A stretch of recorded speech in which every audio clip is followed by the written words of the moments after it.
I remember the like when he first um announced to everyone in his classes that he was diagnosed with cancer.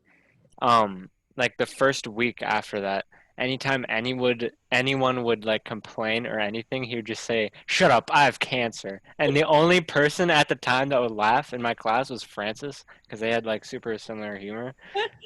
That's And hilarious. yeah, he was it was now that I think back at it, it was really funny, but at the time we were all just like, I Jesus, know, dude. like you feel awkward about it, but like Yeah. you didn't. You did not. Oh, so funny. He also said that like Peachy laughed when he told her, but not like just out of awkwardness, like she didn't know what else to do or say. So she just like burst out laughing when he said he had Oh cancer. my God. I know. Jeez. Oh, so funny. Okay, so your 3 punctuation quizzes are due tomorrow at 11:30 p.m. I can't make it 11:59 for some reason. It only goes in half-hour increments. And right now, I am going to unlock 8 more quizzes. And I know that seems like an insane number of quizzes, but they are all about sentences. What was the one I just, okay, as I unlock them, I'll tell you what they are. The first one is comma splices and fused sentences, editing for them. The second one is comma splices and fused sentences, identifying them. Oh, where'd they go?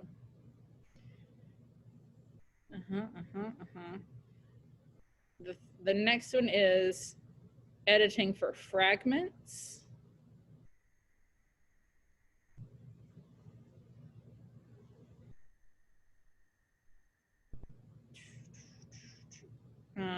Identifying fragments.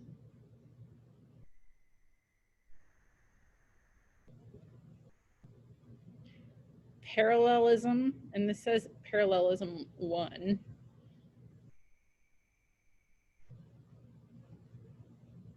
Come on now. Editing for parallelism.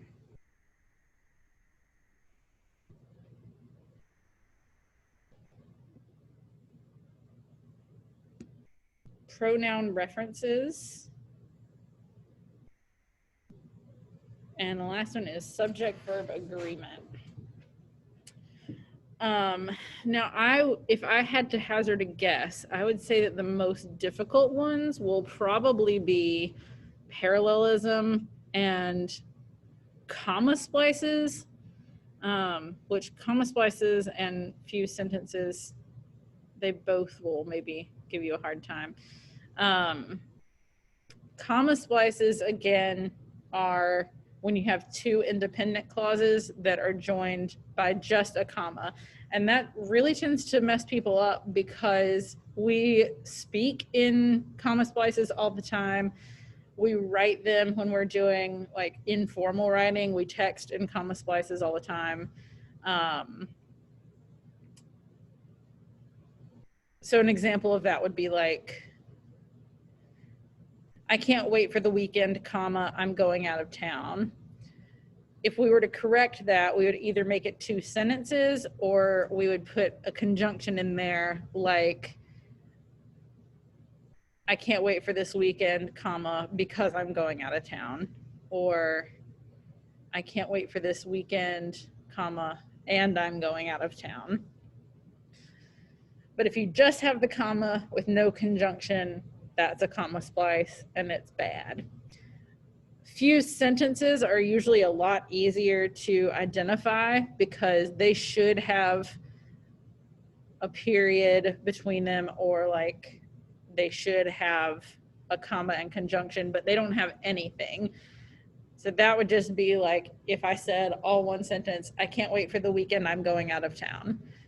They're a little bit more obviously wrong. We also write in fragments sometimes. I feel like fragments are the things that I have to like break students of more than anything else. because there are some fragments or like some types of fragments that we use really regularly. One thing that we like to write as a fragment, which isn't correct, would be a clause like, which isn't correct, like with no other additional thing, like having that as a sentence, which isn't correct, or like, which made me excited. You need more to a sentence than just that.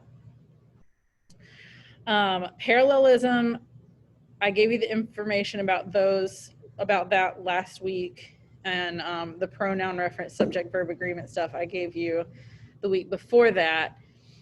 Just going back to announcements for a second.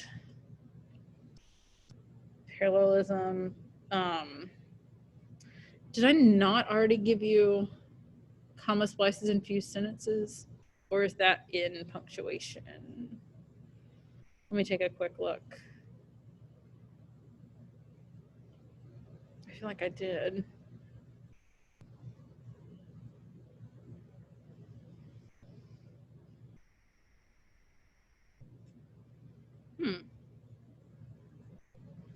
Interesting.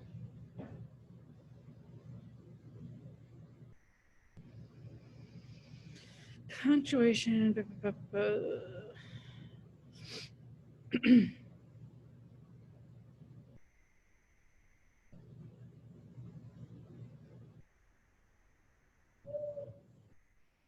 Maybe I didn't.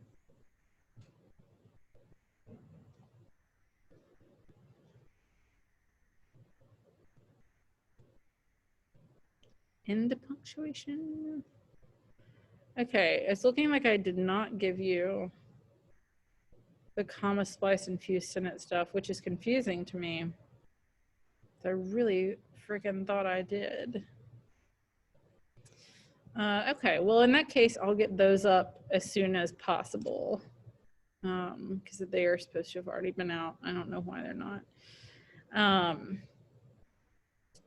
So definitely don't attempt the comma splices, fragments, and fused sentences ones until you get that information, because once again, these are open note quizzes. You can use all this stuff. You can have all this stuff open while you're taking the quizzes. You have 2 attempts at each of them. But if you have not finished your punctuation quizzes, those are due tomorrow. So make sure that you get those in really soon. Last thing I want to mention was tomorrow is an e-learning day, and I'm not planning to hold a Zoom. You know what you have to do, both the punctuation quizzes, and you can work on your posts for the Hurston thing, even though it's not due until next Friday. Also, always be keeping an eye on the due date calendar that I gave you, because that will help you greatly.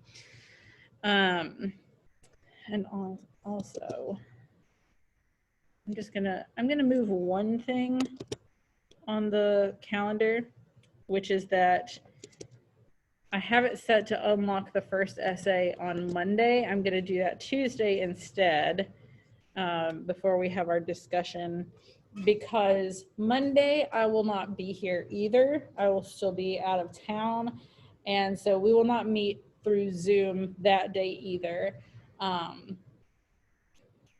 Julius, Madison, Tom, Mr. Cheek will be in the room with you, but what you need to do is read the text that will be posted on Monday. And I may even provide a video or like an audio so that you could listen to it out loud if you preferred that. I think I will. So does everybody know what they're meant to be doing Friday and Monday? Yes. Okay. Well, in that case, if you would like to leave the call and work on quizzes, you can. Again, I'll be on until the end of class, so that if you have questions, which people have in the past and has been very useful, feel free to stay on while you're looking at these quizzes or taking your 3rd attempt on the punctuation quizzes, because you do have 3 attempts on just those punctuation quizzes. You'll only have 2 on all the rest. But you may leave the call. I'm gonna turn off my camera and let me know if you need me.